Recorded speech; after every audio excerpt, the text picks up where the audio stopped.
Thanks very much, Chris, and morning everyone. Thanks for coming along to what I'm sure will be a very interesting event.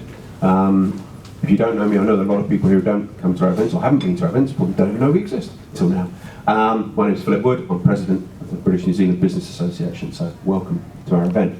The way we're going to run this is very simple. We have a distinguished panel, so I shall move out of the way very quickly, and then they'll speak about gender equality, which is obviously the reason you're all here, and give their thoughts on it, and then we'll open it up. And rather than an old dinosaur like me run this, we're going to pass over to Charlotte, who will moderate the session, and obviously that will open up the situation for you to ask any questions you may have. So I will now just quickly introduce our panel. I will not give you their full bios, awards and everything because we'll be here till lunchtime. But starting with Margaret Cox. Margaret's all the way here from Ireland, so welcome to Margaret. Thank you for coming this way. Margaret spent a lot of business experience, but also spent 10 years in the political world as a senator in the Irish Parliament. She's now back in the business world, where she runs her own business solutions firm, recruitment and training, and she's also a speaker on workplace topics, one of which, of course, gender equality. Secondly, we have Sarah Trotman, who may well be known to a lot of you. Sarah's obviously done a lot of work in the business community, including she's CEO of Business Mentors New Zealand.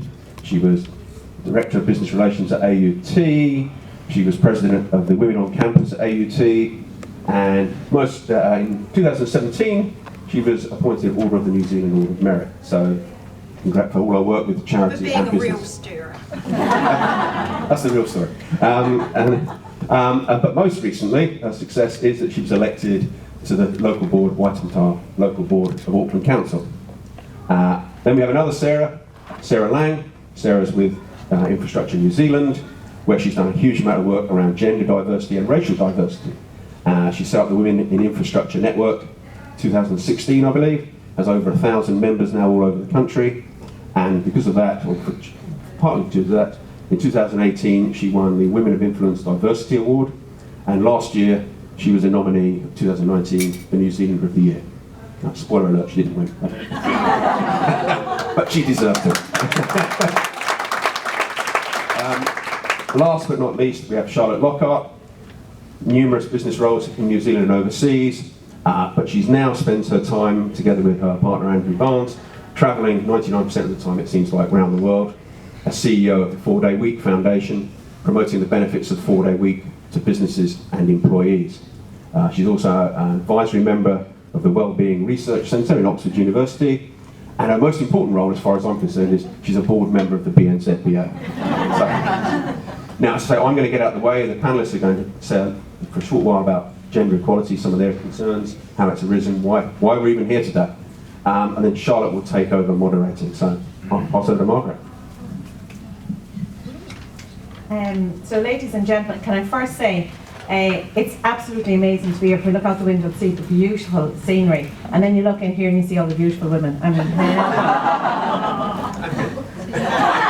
I was just going to get to the men. So, you know, guys, lucky as you are to be here in this wonderfully esteemed crowd, you're very lucky. Can I just say, my mother's 80 years of age, and she's an amazing woman, and she loves social media. So she has a smartphone, which is pretty dangerous. She thinks that whatever she puts on Facebook, the only people who see it is her and her nieces and nephews, sisters, but not always. And she's great on WhatsApp. So her family, and she's from a family, huge family of 14. She's one of 14, 7 girls and 7 guys. And most of them are still alive at this stage. I think only 3 of them have passed away. But the 7 sisters have a group. My mother's 6 sisters and herself, they have a group, so they send out WhatsApp. So I woke up this morning, and I just want to share 2 little things with you. They're absolutely hilarious. So this is a note from my mother, and it's titled Creation. A man said to his wife one day, "I don't know how you can be so stupid and so beautiful all at the same time." The wife responded, "Allow me to explain. God made me beautiful so you would be attracted to me. And God made me stupid, so I will be attracted to you." And there's one tiny little more one. A husband read an article to his wife, that was Phelan reading with me this morning. The article was about how many words women use every day. 30,000 words to a man's 15,000 words. The wife replied, "The reason has to be because we have to repeat everything to men." The husband then turned to his wife and he said, "What?" So, in the spirit of that, I have one other little, and you know, I hate talking about equality in many ways because people often think it's man bashing. And you know what? It's not man bashing. And that's my whole principle in terms of believing that women need to be more equal across the world in all of the things that we do in order to make the world more equal. And if we can make the world more equal, we can actually make it better. And who do we make it better for? We make it better for our mothers, for our daughters, for our sisters, for our brothers, for our husbands, for our sons, for everybody. And it has been proven time and time again that if you get somebody, if you get a woman to do a job, if you get a group of women to do a number of tasks, they're going to deliver and they're going to make it better. And one of the reasons for that is because we work differently from men. It's not because we're necessarily better than men. It's not because we're superhuman. It's just that we work differently. And that's why God created, I believe, man and woman, so that we could work better and we could work compatibly together in terms of how we get things done. But in order to, I suppose, get the best out of that, my vision in terms of equality is how can we create a culture and a community? And that means businesses, it means education, it means politics, it means home, whereby we are all working to the best that we can possibly be. Just to share with you, and again, I hate quoting statistics, but I think they sometimes put things into perspective. In Ireland, the gender pay gap is 14%, and that's a 2020 figure. And the law on that will change in 2020, but I don't know that it's going to really make a huge difference. One of the startling statistics, I wanted to look up the most recent, because you do these things over years and you forget, you know, you just continue on, you forget that we're actually maybe not making the kind of change that we want to make. But 17% of CEOs in Ireland are female, 17%. Now let's do the maths, that makes 83, I think I'm right in that, 83, 90, 100, yeah. 83% of CEOs are men. And that's great, and I'm sure they're fabulous. But you know what? I bet we'd be better if it was at 50-50. 40% of junior management is women. And here's the conundrum, what happens to that 40%? And you know what happens? We become mothers. I have 4 wonderful children. I have an incredibly supportive husband. And I wouldn't be where I am today without the support of my husband. But the biggest regret that I have in my life, and I've had a very successful life, and I'm very proud of the things that I've done. The biggest regret that I have in my life is that I didn't spend more time with my children. And now they're, and I'll start to cry now, Jesus, don't nod your heads at me. But my oldest son is 26, and they're 26, 24, 22, and 20. And they're great children. I had this conversation with my daughter last Sunday. Ridiculous, really, how it goes. But this is the life for women. And I say this not to say anything about me, but just about our lives, because it's all the same for every single one of us here. It's exactly the same.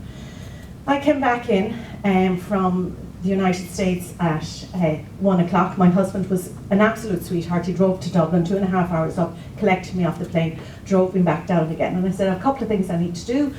I want to go to Mass because I wanted to say thanks for being safe home, for everybody being safe. I needed to go to the supermarket because I needed to buy presents for coming to Australia, and I wanted to go shopping with my daughter because she was going to do the grocery shopping for the week. So we go to the supermarket at about 20 to 7 in the evening on Sunday evening, having gone to Mass and whatever. And we're going around, and Leisha says to me, "Oh Mum, this is great. You know, nobody must go to the supermarket on a Sunday evening. You don't see many children here." And I said, "Oh Leisha, you know, when you were small, we used to go to the supermarket at 7 o'clock every Sunday evening, and I used to call it quality time." Because that's what it was for me. It was quality time. So that's one of my regrets, and it's not a huge regret, and hopefully the children won't all end up in jail or killing themselves. I'm sure they won't. Another thing, I think that in politics, and I wasn't sure if the council that they were talking about was a political appointment or if it was a city appointment or whatever. So well done, both, fantastic. But in politics, if you have women in power, they really make a difference in terms of how do we get things done. I learned this from Hillary Clinton, and she's a huge, I suppose, I'm a huge fan of her. She's a huge inspiration to me. But she was very instrumental in the troubles in bringing peace to Northern Ireland herself and her husband. And she came over a lot as First Lady before she went into the Senate, and has continued her commitment to Northern Ireland herself and her husband. But one of the things she spoke about at a presentation, having spent 3 days with the women of the Troubles, and these were Catholic women and they were Protestant women. And what she said, and it has resounded with me ever since, was that the thing about women in war or in troubles or in life, even if you're on different sides of the rainbow in terms of your belief, we all have the same fears and we all cry the same tears. And then when we're working to provide a solution, the solution that we're working to provide, women start in the centre where they have agreement. And men start on the outside with the disagreement. So that we're more consensus builders, we try to find the solutions from the inside, and therefore they tend, hopefully, to be more successful. But the reason that we need balance, because not every problem can be solved from the centre out, but not every problem can be solved from the outside in. So that's why we need balance, and that's why we need equality. One of the reasons, and I'm delighted to be here with Charlotte, and I'd like to recognise Andrew as well, one of the reasons that I'm in Australia is because of the work that our company has done on an initiative called 4-Day Week, and I'm happy to talk about it later on. The initiative was driven by my husband, Phil MacDonald, who's a company director with me. And I never thought, you know, he used to say, well, first of all, he says I work too hard. Second of all, he says I don't work smart enough. Third of all, when I give out about the housework, here's another statistic I wanted to share with you. Women do 90% of the housework, men do 50% of the housework. His answer to me on that is, well, I tested that out on you, Margaret, and you go around and you do the housework and you do it once, then you do it a second time, and then you do it a third time. So 30% of the work that you're doing is not important at all. So, so remember that when you're going to repack the dishwasher because somebody hasn't packed it properly, and you're saying, for God's sake, can they not pack the dishwasher? That's wasted housework. We don't need to be doing that. But our 4-Day Week initiative has changed the culture in our organisation to one that is so much more flexible, so much more friendly, and so much more diverse in its culture to make space for family, for women, for men, and for everybody, so that we can give better things back to our communities, better things back and into our business, and better things back to society in general. And I guess in terms of equality, if we keep doing the same thing that we've been doing all the last 15, 20 years, 30 years, 50 years, we're going to get the same results. That's what happens. We've got to think things differently. We've got to do things differently. Equality is different, and we've got to make a change, and that's changing our mindset. And maybe it's about thinking in terms of fairness and diversity. It's about thinking, how can we make it better for the other person? How can we be nicer to the other women in our lives, in our communities, in our societies? And what can we do every single day to support the women that go out there and put themselves in front of the community to do the very best for us? I'd really like to thank you all. I don't know if that was half of what you thought I should be saying. I'm not. Please, I'd like to thank you all for being here. Thank you, Margaret. I do a lot of mentoring of women, and a lot of women often raise that issue, can you hear me okay, of being a mother and not being a good enough mother, which is fascinating to me, because actually I'm a good enough mother. I don't have to be the best mother. I'm probably not as good as many women in this room, but being a good enough mother is good enough. So, you know, don't go beating yourself up about doing anything like I did, putting my poor children into crash at 8 weeks old and doing that sort of thing. So I just wanted to pick up on that, because actually I'm very comfortable with pursuing my career. I'm very comfortable with working full-time in the paid workforce, and you know, my children are, well, one's planning her 4th gap year and the other is in Otago University doing very well, top of his class actually. So they're good enough, and that's good enough for me. But I think the question that I was to talk to today is why is gender equal still an issue that we're talking about? And I feel quite strongly, and I think I did get this for being a stroppy old bitch, to be quite honest. I don't think I'll be getting another one. And I thought I would tell you just a few stories about the importance of calling out a lack of gender diversity, a lack of diversity generally. So I'm going to, and I know Phil well, which is why I was allowed to call him out there, and I'm going to rely on the fact that he's going to tell me at 5 minutes that I've only got 1 more minute, because I can go on forever about these stories. So I want to tell you about my punch up at the National Business Review. Actually, can I also acknowledge this fabulous woman? Yes, you can stand up, Leslie, and tell everyone how fabulous you are. In fact, I'll just, Leslie is a great mentor, fabulous woman. Leslie was the key driver behind an initiative that my name is often tagged to, the LifeWise Big Sleep Out. Have you heard of that, where business leaders get together and sleep rough? And Leslie was with LifeWise and came up, I think might have even copied the idea from overseas, and made it happen here in New Zealand. And I digress, because it's got nothing to do with diversity, although don't get me started on homeless women. But the Big Sleep Out funded a model that actually is now being embraced by national government and local government to end homelessness in New Zealand. So this woman is not quite solely responsible for ending homelessness in New Zealand, but not far off it. So I want to tell you about the NBR, I want to tell you about the State Services Commission, I want to tell you about Radio New Zealand, and I want to tell you about the Chief of Army. So hopefully I'm going to just allocate 1 minute to each of those. You won't learn anything, but hopefully you'll be inspired to get out there and call out any situation where you see there is a lack of commitment to women within the organisation. So I work in utter chaos. So I was tidying up my office one day, and all the MBRs, because it's such a tragic magazine, end up on the floor of my office. And I'm picking them up and I'm flicking through them thinking, I wonder if I've missed any news, 6 months worth. And anyway, I start noticing that actually there are very few women in the publication. So the National Business Review is the intelligent business read, apparently.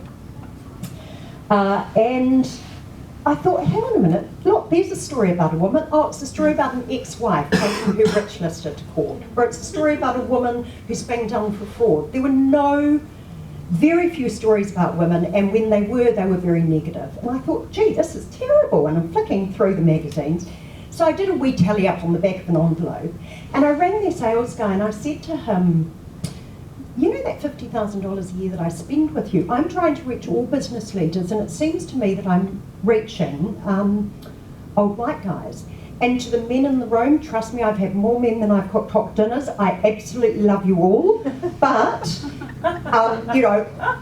today's International Women's Day celebration, so you're just going to have to suck it up. So the guy says to me, oh no, we don't have a gender issue. I said, well, actually you do. You've got a total focus on men. And anyway, we had this 10-minute conversation. I was just ringing to say, hi, I'm a subscriber, I'm an advertiser, can you do something about this? And anyway, he goes, look, can you just give us a week to, because I said I'm thinking about making a recommendation to the Dean of the Business School that I work for, to review whether we should in fact be advertising with you. I said, look, you can have more than a week, you can have a year, so long as you're focused on the issue, and we don't need to get into a debate about it. Anyway, hung up, he'd recorded the conversation illegally, which I might add, I'm very pleased to say that he did that because he described me, or 4 blokes at the MBR described me as threatening, inciting anger, blackmailing, 10 really nasty words. So when I learned that they'd recorded the conversation illegally, I was quite relieved. They've since sent me an apology, but in a nutshell, because my minute's up, that cost me $10,000 and 3 months of hell fighting to get the MBR to agree that A, they breached my privacy in recording the conversation, and B, give me an apology for criticising me and suggesting that I was trying to influence editorial, which I wasn't. I was ringing a sales guy who I speak to quite often. So, that story is way more juicy than that, but that's the 1 minute version. State Services Commissioner. I'm lying on my Tuscan sunbed having a well-earned holiday in Italy, and my private messaging on Facebook, LinkedIn and Twitter goes off, and I'm like, oh, that's strange. Clearly somebody hasn't died, because that would only be a small handful of family that would message. Something big's happened in New Zealand, so I'm not, oh, I see. State Services Commissioner white guy, puts a press release out to say white guy 1 has appointed white guy 2, 3, 4 and 5 and 6 to chief executive roles within the public service through no contested process. And I'm like, oh, and for more information, contact white guy 7. Honest truth. I'm like, are you serious? In our governments, we are appointing 5 men to chief executive roles with no contestable process. And I won't bore you with the details of how he did that, but suffice to say, National didn't call it out because it was them that made the change to the State Services Act that enabled that. They didn't predict this problem, of course. And then, of course, it happened on Labour's watch. And of course, these things get signed off by the Gov-Gen, who I happened to bump into 2 weeks later and mentioned, I said, I know you can't talk about this, but FYI, I bet you were a bit cross signing off warrants for chief executives for 5 white guys. And of course, she was signing off the roles as opposed to, I think, put 2 and 2 together, because they were moving them around, they were musical chairing them, yeah. So I, of course, ring the State Services Commissioner when I get back, and I go, this is totally unacceptable. I'd like to have a meeting with you, please. So, and he gave me one. So I went down with a wonderful academic from AUT. I thought I'd better have some substance in this meeting. And he'd lined up like 5 deputy commissioners, and he was there and his PR person was there. I said, you've got a major problem. My private messaging went off because women in the public service can't criticise the public service publicly, but I can tell you they are very, very angry. And when I put my tweet out saying, oh look, white guy 1, 2, 3, 7, that got privately shared within a great number of people within the public service. So he was absolutely on notice, and he started talking through the fact that they've got all these commitments to gender equal, etc. I said, look, you will never convince me that just because you've got all the box ticked, that you are deeply committed to being gender fair when press releases like this get through. I mean, you don't send a press release out from the State Services Commissioner's office without going through probably about 30 different people. So clearly there's a culture of finding that this is acceptable. How am I going? It was a little bit longer than a minute. Oh, okay. Can I tell one more story? Okay, so I just want to share these stories so you have the courage to call it out. Like, my sister is a world-leading haematologist, and I love that she's on Twitter. And she doesn't actually ever talk about haematology. She just snaps photos of panels across the world of haematologists, and they're all men. And one day she snapped this great photo, quite while she was at a breastfeeding conference or something. She must have found it on Twitter. And there's this lactation conference going on in Mexico. Have any of you seen it? There were like 10 guys lined up as experts on breastfeeding, and not one woman on the panel. And this is the governance panel on breastfeeding. Anyway. Right, so my final story, when I tell you about the army I'm going to tell you about Radio New Zealand. So I always turn the news off after the news, and I don't listen to sport because I, as you can tell, don't do much in the sporting arena. Anyway, I started listening to it and counting up the number of men that were mentioned, and also where the women were mentioned. Often there was a little mention of women right at the end, never an interview with a sportswoman, and of course the reporters and the the glue person, the producer. No, not the producer, but the news reader, the sports reader. They were always men. So I used to start tweeting it, and nothing happened. I'm like, why is nobody taking any notice? So I started CCing in, at NZ On Air, who funds Radio New Zealand, and at Phil Thompson, I think his name, Peter Thompson. Anyway, the chief executive of Radio New Zealand. Suddenly I'm noticing the slight decrease in the number of men profiled in the news and a slight increase in sportswomen. Anyway, I'm like, that's great. Stop listening to sports news. A month or 2 later, I just do a little test. 25 guys mentioned on the sports news, not one woman. So I tweet, dear Phil, Peter, whatever his name is, Thompson, the chief executive of Radio New Zealand, I'll be giving you a call today. I'm just a bit concerned about blah, blah, blah. Got retweeted. It was, my second most popular tweet. I was quite pleased. Of course, I ring him up and he's unavailable. So I ring him up again and he's unavailable. I ring him 5 times, he's unavailable for me. So, but suffice to say, these things get noticed. So when you have the opportunity, please call it out. Have the confidence to call it out. If you don't have the confidence to call it out, give me a ring and I'll give you the confidence. Or I'll do it for you. And there's just two final things I want to say. The first is I also want to talk about women of colour. I do notice, like I noticed coming in from the car park today, there were two cleaners, both women of colour. You know, if you go into the Coro Lounge, it's never a white bloke that's serving you tea or coffee. So I just want you to be aware of that as well. What was the other thing? What was my other final thing? Come on, A Phil. dose of inspiration. Phil, you what haven't I covered? You covered everything. Oh, okay. All right. Well, I'm going to sit down then. I have an amazing mother. She had 5 children. All I remember about her was lying in the bath giving us orders. And so it was a generally equal, you know, household. If Dad didn't iron his shirt, so he went to work without an iron shirt. It was as simple as that. So I wasn't aware of this issue until probably actually when the thing with the NBR blew up. I genuinely was calling them going, I'm trying to reach all business leaders. So it's only been in the last sort of 3 years that I've actually switched on to this as a big issue. Anyway, that's all I've got to say for now.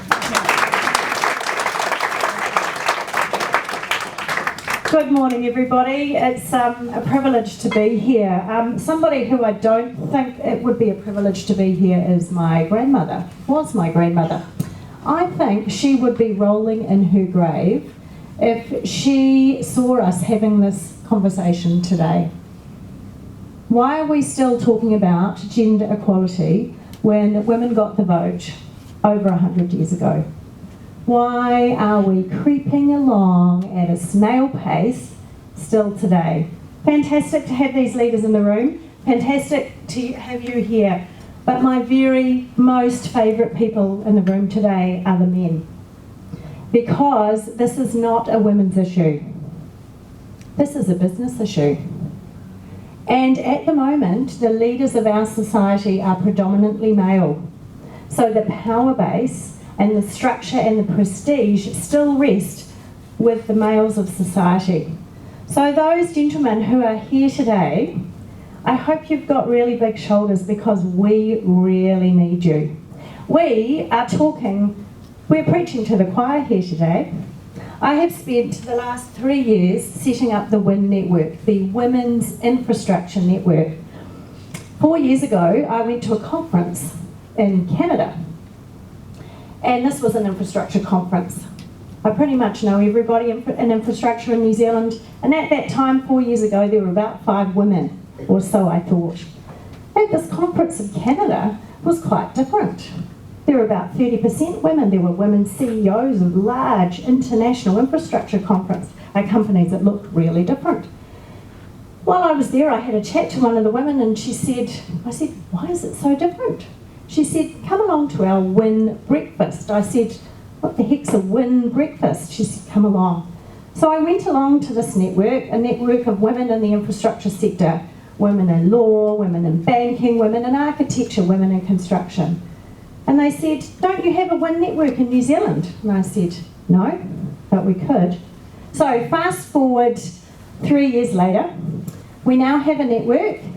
We have 7 chapters around the country. In fact, one of our Cantabrian friends from the WIN chapter in Christchurch is here today. Thanks, Bruce. We have close to 2,000 members, Phil. And part of that journey has been threefold. One, increasing the visibility of women in the infrastructure sector. We're not only, this is not to demean people who are working in the customer services role, but we're not just the payroll officers. We are not also just the receptionists. We are the lead engineers. We are the CEOs. We are the experts and doers. So increasing the visibility of women in the sector, supporting more women into leadership roles, and supporting those who are there is what we've been part of. So what's this done? Why would we want to do that? So if you've ever attended the Building Nations Infrastructure Conference, probably 5 years ago, you would have been able to count the number of women at that conference on one hand. Probably 5, 6 if you were lucky. Last year, I was really proud to see that we had 230 women at the infrastructure conference. Pretty big, yeah. We used to have a board of 12. We had 1 woman on that board. This year we have 5. We are really starting to move. More recently, we have had 2 CEOs of large engineering companies appointed, Tracy Ryan at Oricon and a woman from Melbourne at GHD, 2 big appointments in the infrastructure industry. So part of the conversation is we've set up the WIN network. It's been incredibly successful. Solidarity, support. I was down in Clyde on Friday geeking out with the hydro junkies at the Clyde Dam. We had women from all over the country come and have a look at it. What these women love is connecting, sharing stories, and actually coming together to show and portray themselves as experts in the industry. So that's been the journey of the last 4 years for us. It's been sensational, but hasn't moved the dial. I don't think it has. The people who I'm really focused are the 6 men in the room today. We need you. We need you more than ever before. We need you to champion women in your organisation. We need you to work really, really hard around flexibility in your organisation, not just for women but for men too, so they can be part of the home life, so they can share the opportunities of bringing up their kids. We need you to call it out. We need you to say, actually, having a corporate golf day and inviting men only is not a useful way of networking. Having a rugby box ticket is probably not an inclusive way to network today. So I think for the people in the room today, the biggest job is for our male champions. I really urge you to have a look. I was just telling the ladies a story. So yesterday morning I went for a run around the Domain, popped into the university. Chris is laughing, nodding his head at the back. Popped into the university to use the women's bathroom, had a quick shower, hairdryer. There was a male shaver plug in the women's bathroom, but nowhere for me to plug my hairdryer in. Why are we installing male shaver plugs in a women's bathroom in a building that's 5 years old? Come on guys, let's have diversity of thought. Let's get some other ideas into what maybe we might need in a bathroom, but really is this happening today? So my takeaway for you is support other women. The whole big concept of leaning in. Find yourself someone who's going to champion you. You can't do this yourself. None of us can do it ourselves. But probably more importantly, I look to my grandma, small but mighty, a little bit like me, bolshy, stroppy, calling it out. And then I look to my 14-year-old daughter, who I nearly brought today. I thought this would be great for her. She was off at soccer practice. Do I want her to inherit some of the situations that I've been through, and certainly my grandmother has? Not really. That's why I'm here today. That's why I'm asking you to call it out. That's why I'm asking the dads who are in the room. If you've got daughters, it's really on your shoulders to help shift the dial in society to make sure that they live the best life they can live. They can live a life equal, if not better, than your sons. Thanks very much.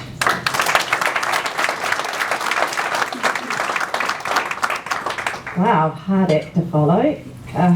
Okay, so I'm Charlotte Lockhart, and I go around the world telling people that they should work less, not more. I go into businesses and say, hey, I've got this great idea. I can make your business 20% or 40% more productive. The way to do it is to send your staff home. And people kind of look at me a little bit strangely, but there are organisations and companies around the world. Like Margaret's is a star in Ireland. Her company is the flagship for 4-day week in Filament, the back there. It's all on you. I use your examples a lot when I'm talking to people.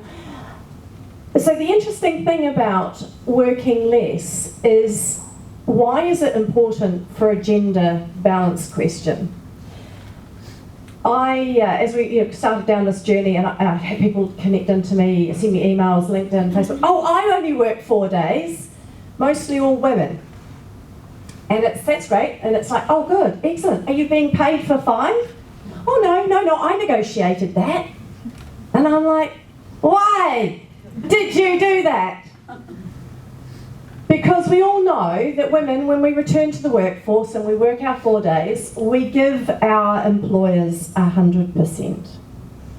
But we negotiate the 80% packages. And I'm here today to tell you all, stop doing that. Encourage the women in your organisations to stop doing that. We are to blame for a lot of that. We can't blame our employers for accepting us saying, pay me less, I'll give you more. We have to take responsibility. We, women in this room, you are all successful women. You wouldn't be here if you weren't.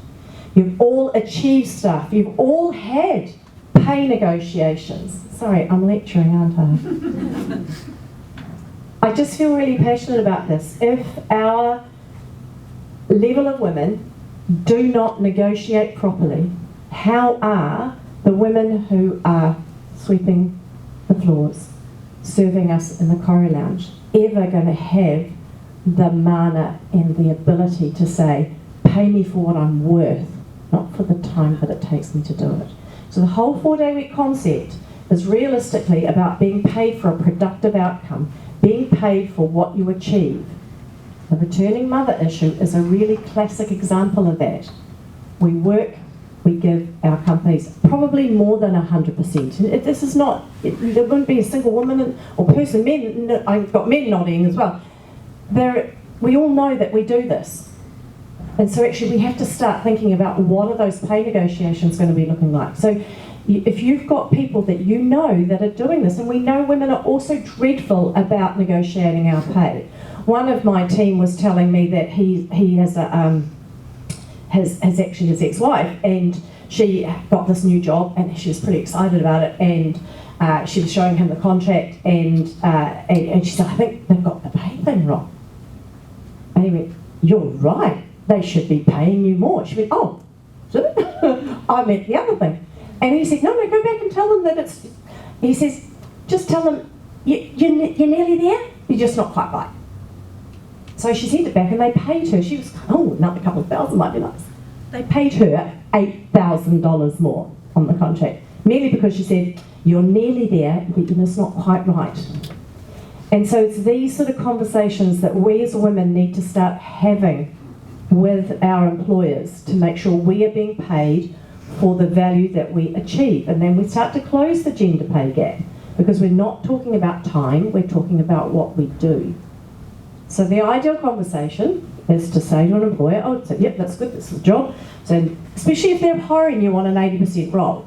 So, okay, it's the 80% role, it's good, can you explain to me what I need to do? Excellent, that's all good. And that's the pay for an 80% role.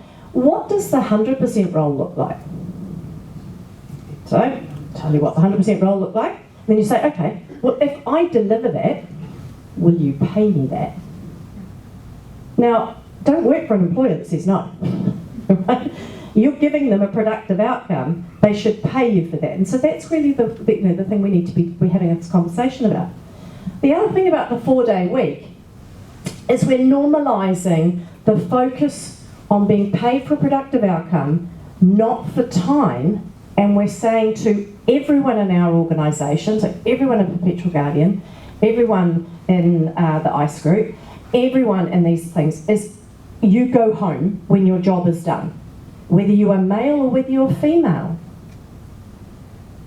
And the women are kind of like, yeah, great, excellent, out the door, and men need help with that. So we've done so much over the last 15, 20 years. I mean, there's a journey that happens when they get to the child rearing age and to all of the decisions that we start making as women, that journey isn't being followed by our men. And men are afraid to go home early. They're afraid to take time to be off with the kids. They're afraid, we've got parental leave now, and men can take time off, but men don't take it because they're afraid of what it will do to their career. We women accept what it will do to it. We're still afraid, but we just accept, and we just do it, because if we don't do it, who else is going to do it? So the whole idea of the 4-day week is to actually help. So we've done all this work bringing women up, but the whole idea of the 4-day week is to help men out. And if we can get men out and make it safe for them, so we have to understand, as I say, it's a very complex issue for them to get their heads around. We've got more and more young men that are doing it, and if we've got all of these young people coming up, I mean, my young son here, I'm calling him out, Jack, hi, he is in a generation where they just don't see a difference between the genders. They accept their friends, they champion for their female friends. And at what point does the workforce beat that out of them? And at what point does the workforce have their female friends making the decisions that they do? And so as the responsible adults in the room, we actually have to be looking at the way we behave in the workforce and what are we role modelling and what are we encouraging in our young people. So the mentoring of young people and making sure that they are bringing all of those fabulous equality things that their generation has. I mean another Jack moment, when he was 15, and those of you from New Zealand, those of you not, if you remember when there was the whole leadership debate about whether they would give the Labour Party leadership to Grant Robinson, and there was the whole, I don't know whether the Labour Party's ready for a gay leader. And Jack said to me, I don't even know why that's an issue, Mum. And so there's a lot of the discrimination is from our generation, and it's not repeated earlier down until such time as they start being overly influenced by us. And so we have to take some responsibility on how we actually demonstrate that type of behaviour. We need to stop doing it. So I encourage you all to think about everything that you're doing, everything that is gender, everything that is discrimination, and everything that you do reflects on what somebody else's opportunity might be. So when you go into your next round of pay negotiations, when you change jobs, when you do any of those things, have a think about the responsibility that your pay negotiation has on someone else who doesn't have the ability to negotiate. And understand that as a society, we need to be better than that. If we want a great society, if we want people not living on the streets, if we want a world and a country that is truly equal, we're going to need to take some responsibility for that. And our business leaders are doing it. They make it, well, disappointing the news with Westpac today. Did you see the news Westpac? Westpac have given up on gender diversity. Yep, it's this article in the AFR, given up on the whole gender equality issue. Didn't even report it in. Unilever, however, has successfully, internationally in their announcement yesterday, they have managed to get 50% diversity across their entire organisation from top to bottom. But you meet people like the woman, Lena Nair, who runs their, and follow her on LinkedIn. I recommend, she's an incredible woman. She has a thing called Learning with Lena. She's an incredible woman, and she's so keen on creating diversity within the business, but in a way that really makes sense. And she told me a story. I caught up with her in London the other day, and I thought this was really funny because she's quite interested in what 4-day week will mean for an organisation like Unilever, which has 180,000 staff across pretty much every country in the world, and so they have all sorts of not just legal but cultural, a whole pile of issues. She's telling me they introduced flexible working across the whole board, and I thought, this is great, this will get women into the workforce, fantastic. The woman in Bangladesh says, I don't want to work flexibly, I don't want to work from home, my mother-in-law is at home. So understanding the cultural aspect of what gets us there as well is really important. So I will leave you on that, all thinking about your mother-in-laws. So I think we're going to sort of run a bit of a panel now. We've got some really interesting people here. I mean, Margaret, these ladies, we all know them, they're now in New Zealand. Margaret's a really incredible woman, right? So she was on the Senate. I think we might get her to tell a little bit of story about how you ended up in politics. Ireland's a really interesting country. 98% of care in Ireland is done by women. And then we still have really strong female leaders that are still really stepping up. So I think that's something that you might want to ask her. So, have I got some questions on the floor? Oh, hands straight up. Coming down with the microphone. Margaret, can you tell us how you got into the Senate? All right, fantastic. You know, when we were in Dublin, Margaret took us for a big tour around the Senate and everything. She was really hospitable. We got to meet the Speaker of the House and all sorts of stuff. It was very exciting. Look at, you know what, sadly my dad, I'm one of 30, I told you earlier on my mother was one of 14, I'm the eldest of 13 children. And my dad died of cancer in 1995, he was 56 years of age. He left behind a family, 13 of us, my younger sister Jennifer, an inspiration to us all who was Down syndrome. But my mother was forced into widowhood and into, you know, she brought us all along. And at that time my father was on the City Council in Galway City. And when you die, if you're on the City Council and you die, they don't have another election to fill your seat. They have what we call co-options. I'm not sure if that's how it works here in New Zealand. So there's a co-option. And at the time, I was just married, 2 years married, but I was the one in the family who was the most in a position to take up the remainder of his seat for a couple of years. There's a great history of seats passing generationally or from one family member to another in Ireland. That's part of the way that we do our business. So I got the seat in the City Council, and then in 1997 there was a general election. Now, Fianna Fáil was the party in power at the time, and I was Fianna Fáil senator because of the fact that that's where my father was. Most of the time I didn't agree with what they wanted to do. In fact, there was 5 of us on the City Council, 4 men and me. They were on their side, and I was on their side of my side. And it wasn't the same side, but it was the same party. But they were very kind to me. They really were very kind to me. But anyway, I want you to imagine this from the political party point of view. Here's this young woman, blonde, reasonably photogenic, 1 child, from a political family. What more could we want to run for election? And I got picked.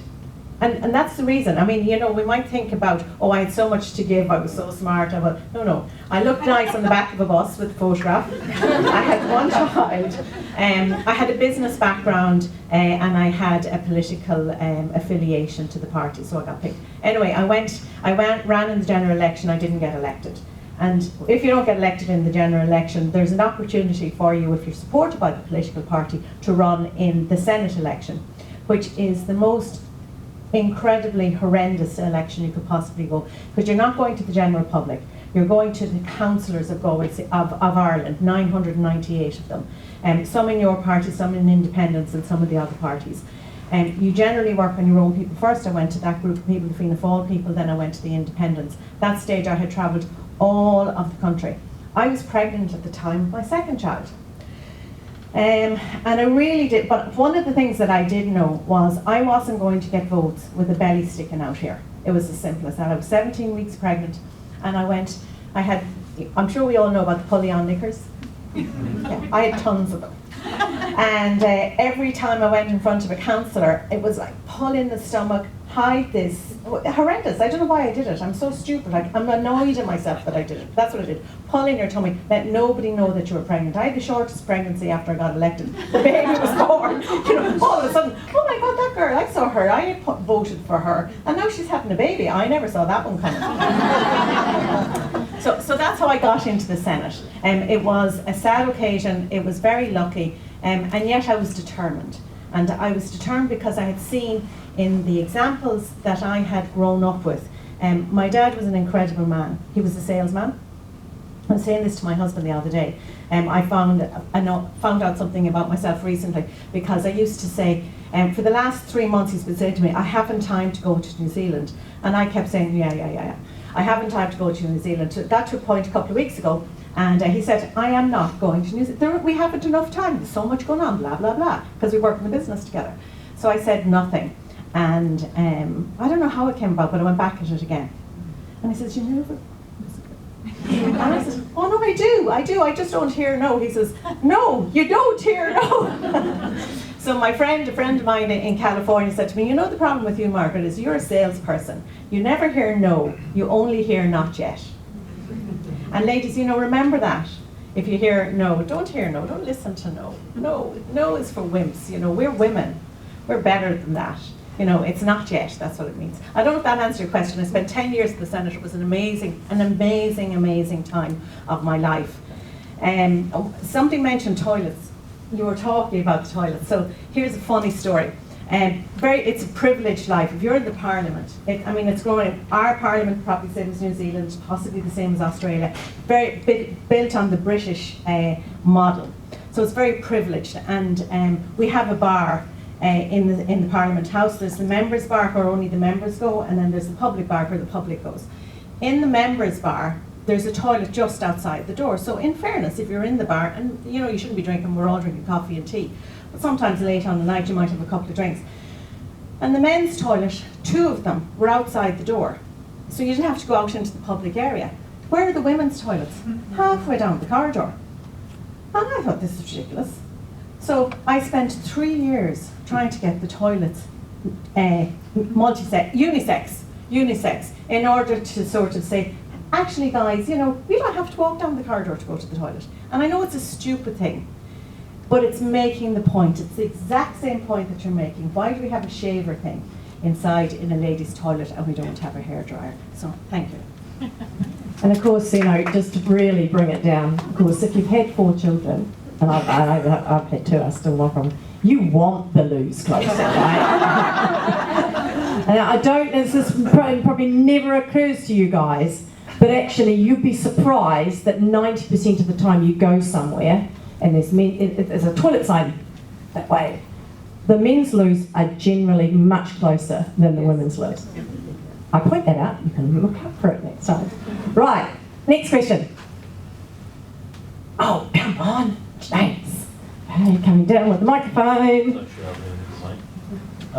So my question is, obviously, thank you for giving up your time today, really appreciate that. And I agree, a lot of beautiful ladies in the room, and obviously I had 6 guys.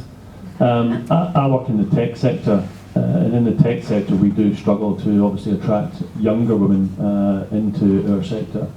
So with all the experience and the knowledge that you have, what sort of advice could you actually give me to go out and actually help create the message to actually attract more ladies into the tech sector? Because when they get in there, they do amazing things.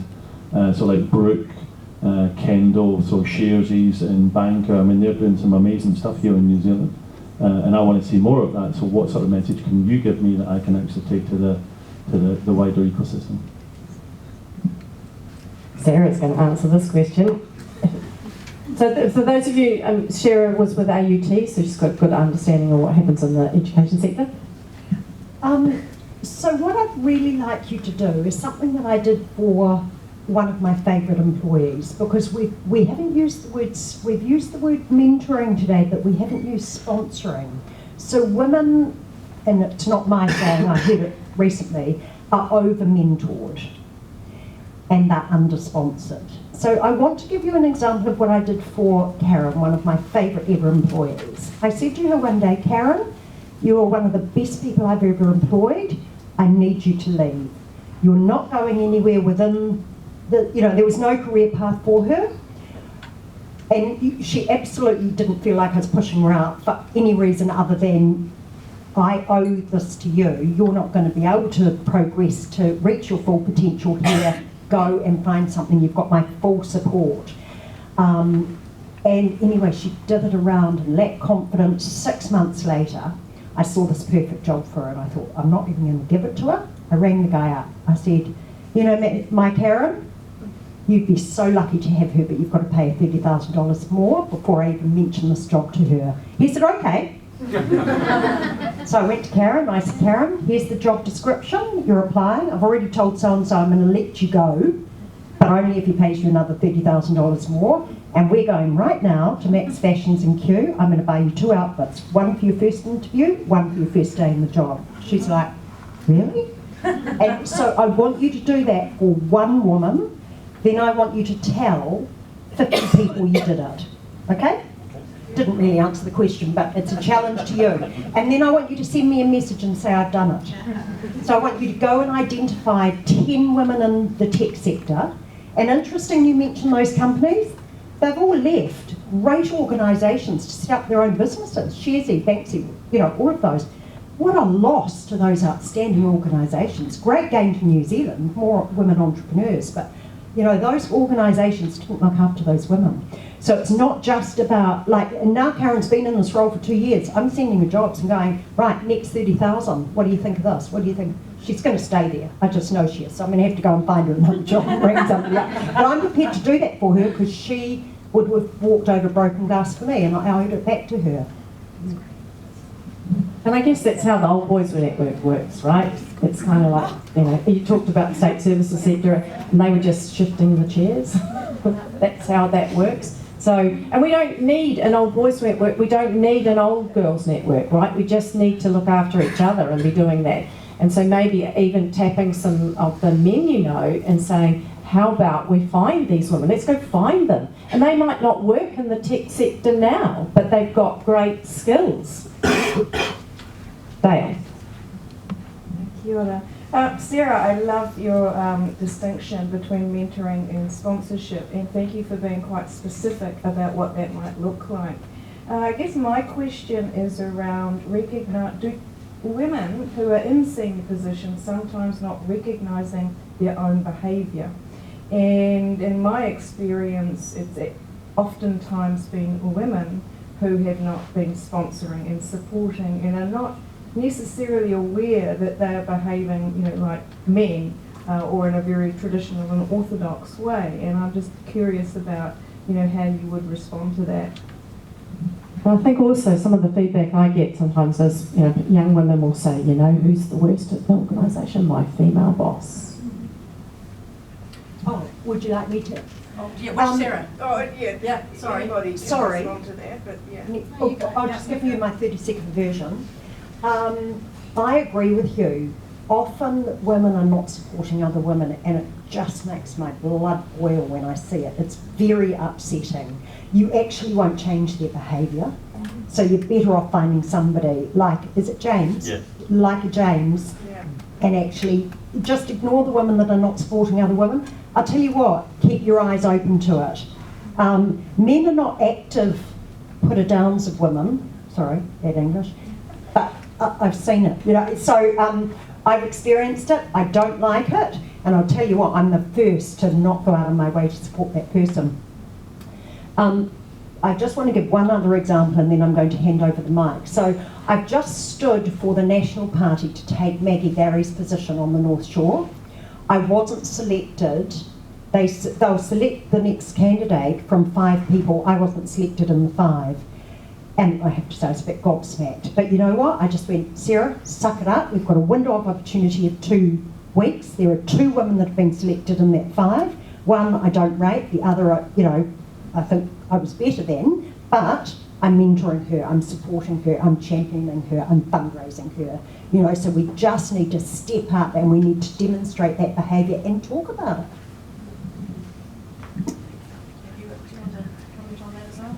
Yeah, look, and also back to James's point, so obviously women in the infrastructure sector, same issue as the tech sector, women in banking, women in finance, women in construction, are hard to find. So we did a survey to our WIN network and said, look, what are the barriers? Why didn't, how do we fix this? So several things and perhaps examples and help for you. One thing which women said is really helpful for them is role models, seeing other women that look like them. So I look at Jacinda Ardern, my daughter looks at her, little ones look at her, and suddenly they think, Prime Minister, yep, I could do that. So someone that looks like me. So find some superstar tech women and enlist their support on the other, get them on board. Second thing, big thing for women, women's groups. So women in tech, I know you've got that. Give them all the help they need because solidarity, solutions, ideas, massive, massive part. Unconscious bias.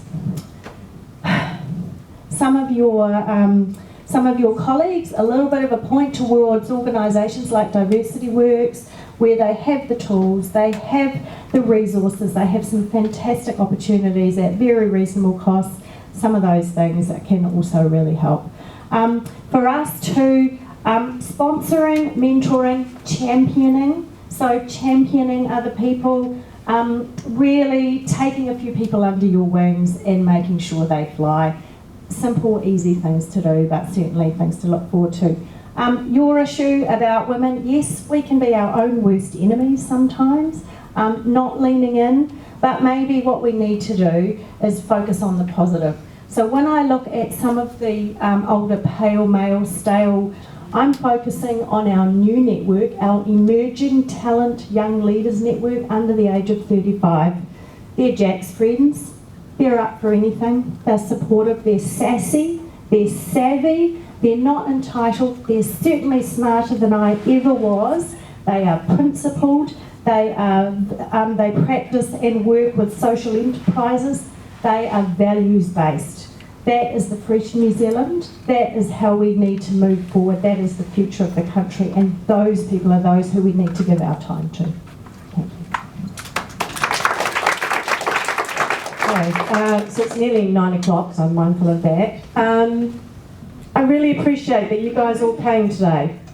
Taking the time out of your Friday morning, because you know it's a 4-day week, right? So you're just going home. The BNZBA does some amazing work, and I'm really, really proud to be on the board, although I'm mostly overseas. But it's really interesting being part of an organisation that is looking at how collaboration works, and at a time when Brexit is a very nervous time for those in the Brexit world, and Ireland is included in that. I mean, obviously Brexit's going to be huge for what happens there. I think it's really important for us to understand that there are huge issues out in the big bad world that we just don't see here in little old New Zealand. We have a very protected life. We also know that when the UK joined the EU, our world came to an end, and then it didn't. And so I think there's a lot of sort of positive news for those up in Europe as they transition through this time. The virus is causing us all a lot of stress, and possibly a good opportunity for gender diversity. One of the reasons why a lot of women don't take the big roles is because I can't travel that much. I can't spend that much time overseas or whatever, because we've got kids, and women will make a decision not to take the roles that involve them having to travel a lot. We're all not travelling now. So businesses are going to have to find other ways to deal with those connecting moments, conferences or business meetings and things, and it's going to involve technology, so that's going to be, I'd be buying shares in Cisco if it was me. But I think that there's going to be some real opportunities for the way that we change how business functions, and I think as women we should be jumping on how some of that works. And we should be focusing in on the fact that there could be an advantage for us in this, and that we should be making sure that we are the ones that are leading those conversations. It's better for the environment if we're not all hopping on planes. It's better for our families, and it's going to be better for our businesses. I don't know. I don't think the virus is going to end up being a big thing in the end. I think it'll all go to sleep. But we have an opportunity to find a silver lining. So get out there and do that.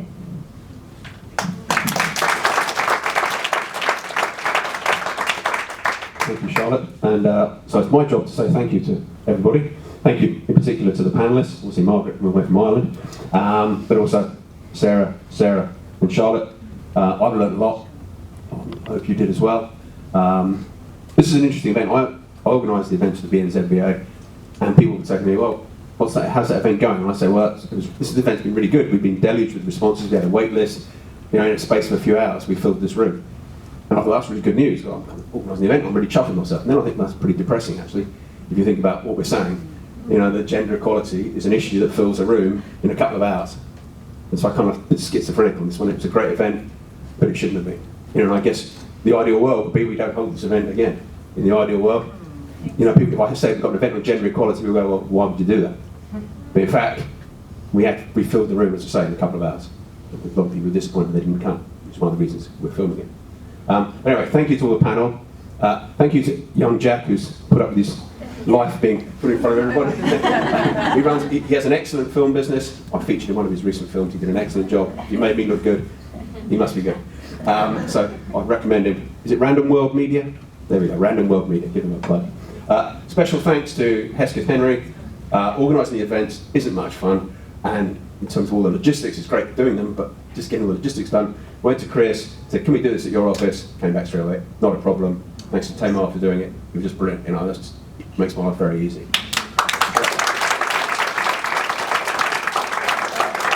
As Charlotte mentioned, I'm with the BNZBA, so Charlotte, I suspect in a room of Kiwis, there's probably a fair few either from the UK, have been to the UK on OE, have businesses that are dealing with the UK. If you do, I recommend going to our website, wonderful website. Look at our events we've done over the last few years. There's a lot of interesting events there, so if you have an interest at all in the UK, have a look and think about joining. We do run events, not all of them are public. We made this one public because it was a very public issue, but not all of them are public, so have a look at that. And lastly, of course, thank you very much to all of you giving up your time, coming along here on a Friday morning. Hopefully you learned something. Hopefully we'll see you again at some future events. As I say, I'm not sure if I hope we have another one of these events in some ways, but we probably will. And if we do, hopefully we get another good panel. So thank you very much.